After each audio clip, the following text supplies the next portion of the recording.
Hi ma'am. Ma'am ngasido ma'am na nahan kayo tawdo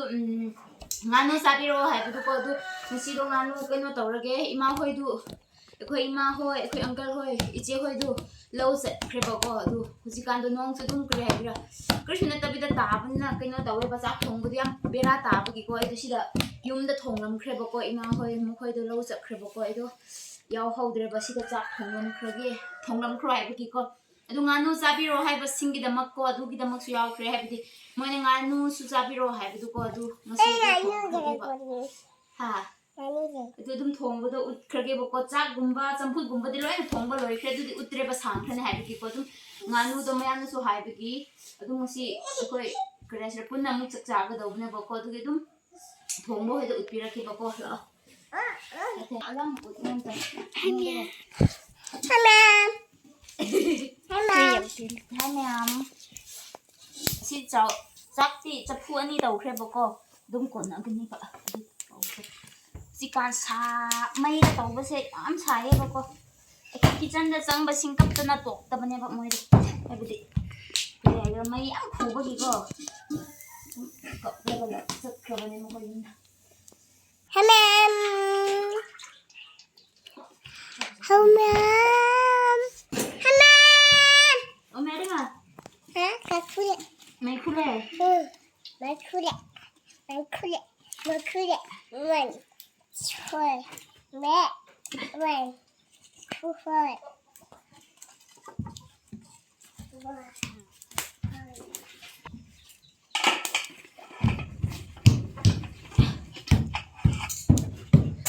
Nganu haiba sing siam yam kui bi kre bako duge mu asi hana mu taw bi kre haiba haiba dai su adum mu khoina matham matham saro haiba da yam bi kre bako haiba lauda adum uchina kangla yen gumba hek pusu dum utlo lauda chatpagi gumba utlo matham matham hairak pani na ko mu moi matham matham ut lakrabane ba duge dum asi nganu to kui kre su mayam na hairak pa mi da thawunu bako asi dum tap tap na di noi na haiba sing ai kaw de bako ta dum lai bako du do ai adum charak ka ni bako adu ka moi kre haiba adu laiba ai palen chat panangdragan de mo si chingda utla o haiba sing mo utpige mathang amu satla mathang lawraga mu adum tawsina ko haibadi moi gi apamba su mathang mathang adum tawrakke bako dumaina adum sauna da bida tawse bako ikoi do adum mathang mathang ikke baina su si loina laifre bako sem nang gi dama bako laire adum ngawrakke adu ko utke bako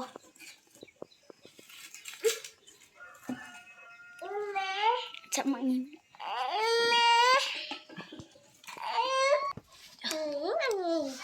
mẹ ăn hấp và hậu khơi bao cô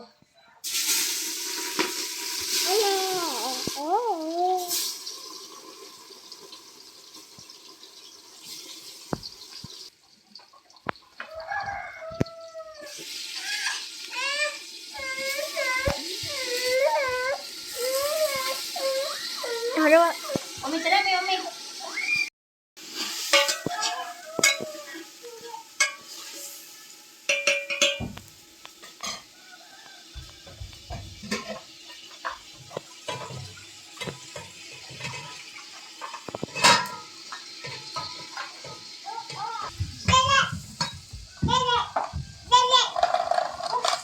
mẹ mang ngang masama lai ba thamau bu koi friend ti ngang ma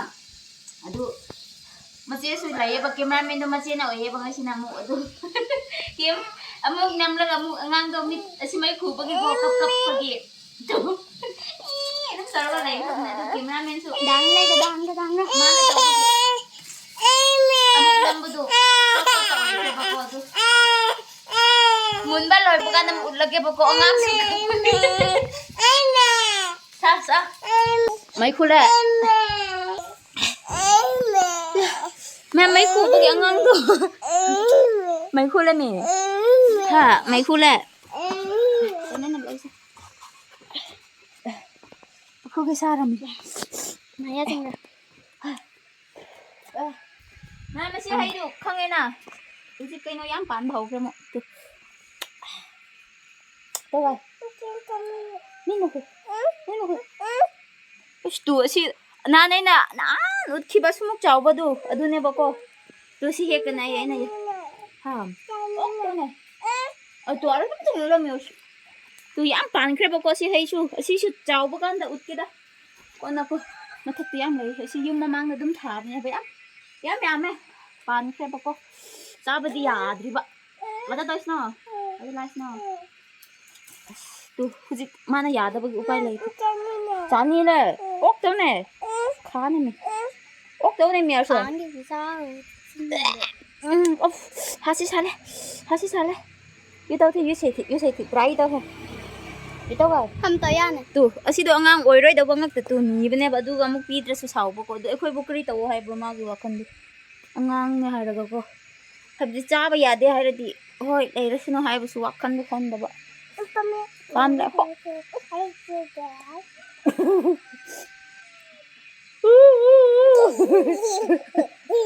mấy khu bu ge si da bu thoi ba ko se ngang su tham ho ba chak thong gi ra ma si bu yeng jin ga ni kri bu tau ga ni khang dra akhui lan hai rut pe akhui lan hai rut ka sa hi da wow good girl le he hai da lan akhui lan hai rut ka ai phau ahan gi mit phau sai ba ko du angang gi ni ti no ri ni na angang oi ri ba gi mit ti am sai bu hai tao hai ma hai tao hai ma no hai tao hai ma ai dum manung marang marang si angang ya ba kan sang gi boren cha ba kan da pajana di ut ke ba ko du ina nam lak ke ba e kan ko nam mit cha ba angang di am kap kana ba sa thie ba amar kap pa ho khe du pai lai ta ba Isa. shon ga hai le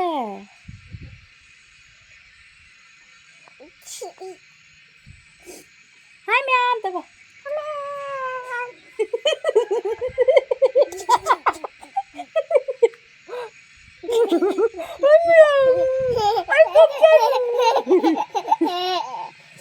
hồi đi ba thằng thôi cô mít xài đấy hả hết tôi mày đã rồi cô hả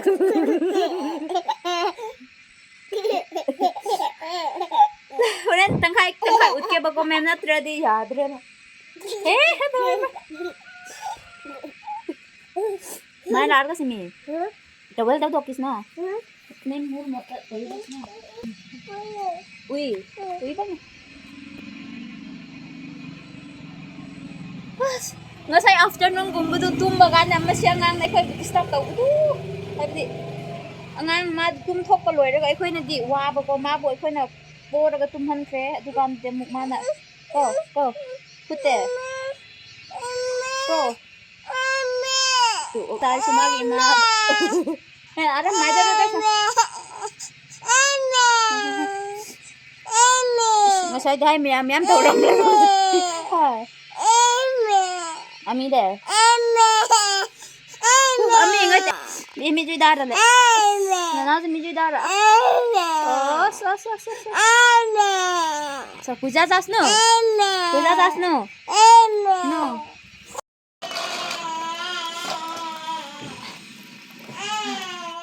Kami mai na kuba ko mundi munda daw re. Mo lo da chaka sing do lak. Masaya angang ko mo sina ba hanjang yen su sem ba yen gi sam su khoi ba taw ba gi go si sam put ki sem na ne chak su sapu ani oi ba gi amuk kre wa kre ma si ka na si yung gi man thabak si ga de di afternoon su palaw da su bana ai de di pa si ga omi angang gi kaplan mo ko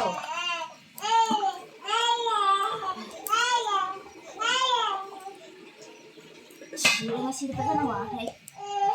masuk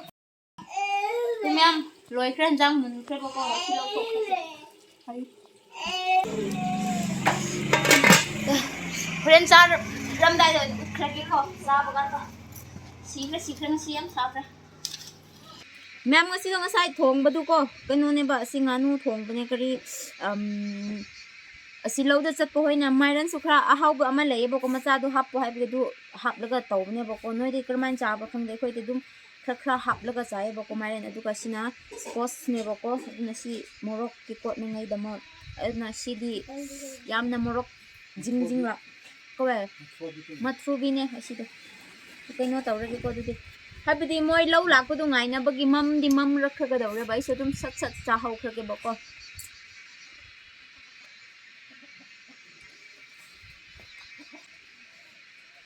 ꯃꯌꯥꯝ ꯆꯥꯕ ꯍꯧꯈ꯭ꯔꯒꯦ ꯑꯗꯨꯗꯤ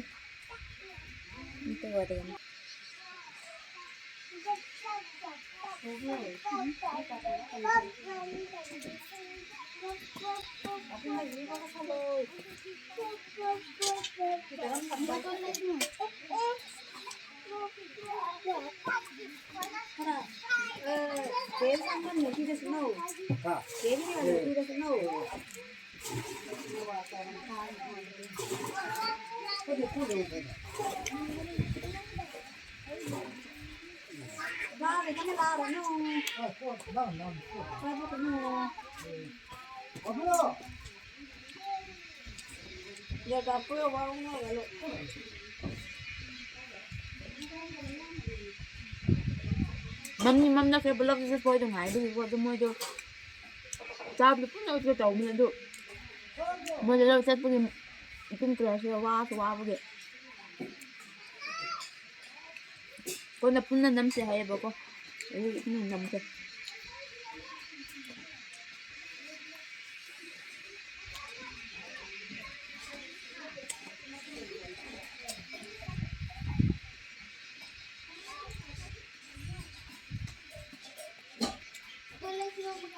ꯃꯝꯂꯛꯄꯒꯤ ꯎꯆꯦꯛ ꯍꯣꯏꯗꯣ ꯈꯣꯡꯁꯦꯕꯀꯣ ꯑꯍꯤꯡꯒꯤꯗꯣ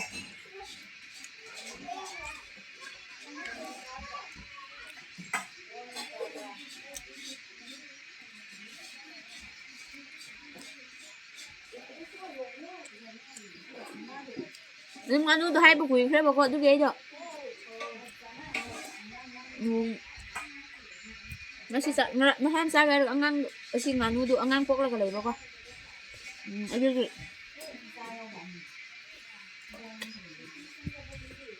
ꯅꯨꯡꯉꯥꯏꯇꯕ ꯍꯥꯏꯕꯗꯤ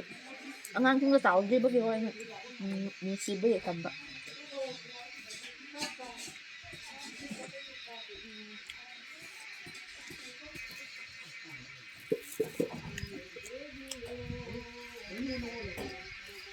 ꯑꯩꯈꯣꯏꯅ ꯆꯥꯛ ꯆꯥꯔꯤ ꯎꯆꯦꯛꯅꯗꯤ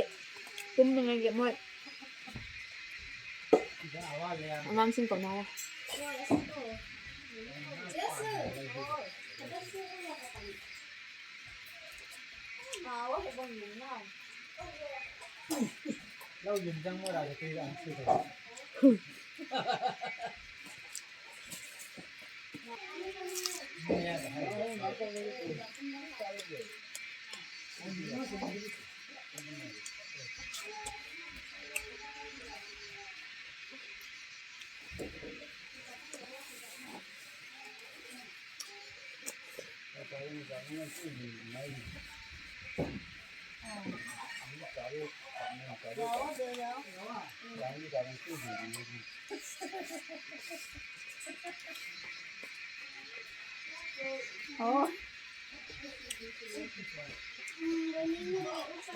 솔라로네.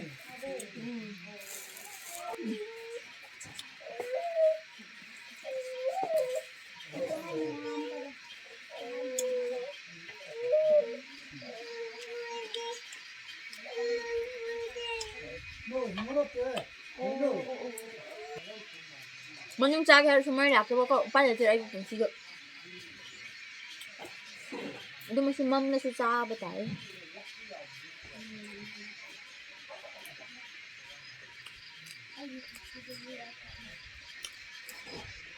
Nó số mấy cái trái tàu này khơi cùng nó số, khơi cái phồng mật, nganu được cha bữa tàu cùng nó. Không biết tàu nó số hảo, ngâm ai qua không được. Ma'am kano tawag ma'am singkre bako tu ay sak sa uro na koy do aduna kano tawag manung sa gyar su balay te balay lakta ba ko ko da si ching da lay budo wa ba ne ba ko punsi do ko ri wa si wa na khang kre ba isu adu kano tawag